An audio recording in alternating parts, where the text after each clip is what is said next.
पहा सोडवलेला दुसरा उदाहरण आहे आपला.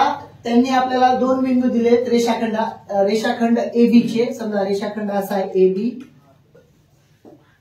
प्रश्नामध्ये दिलेले A चे निर्देशक -4 आणि 2 -4 आणि 2 गुणाकार 1. B चे निर्देशक 6,2 आणि बिंदू P हा मध्यबिंदू आहे. मध्यबिंदू आहे म्हणजे त्यांचं जे काही गुणोत्तर आहे ते समान आहे.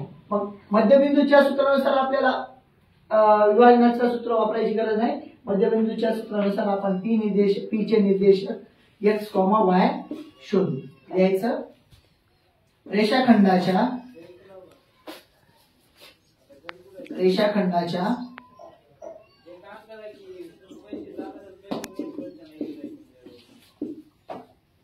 मध्यबिंदूच्या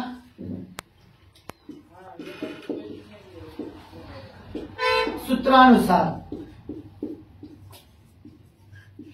मग आपण x ची व्हॅल्यू काढायची. सूत्र आहे सोपं आहे.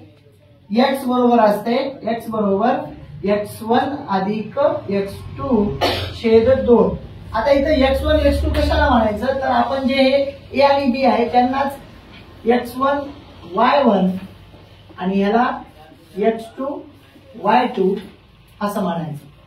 तर आपले x1 आणि x2 काय असतील आपले -4 आणि 6 आहे. मांडणी करायची. -4 अधिक 6 छेद 2 बरोबर हे अधिक 6 आहे म्हणजे -4 आहे. दोघांची वजाबाकी. 2 अधिकची संख्या मोठी आहे म्हणून अधिकच 2 उत्तर येणार आहे. छेदामध्ये 2 म्हणजे उत्तर येईल 1. आता x चे निर्देशक काय आले आपले x बरोबर किती आलं 1 आलं.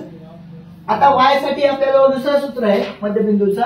तो आहे y बरोबर y1 अधिक y2 छेद 2.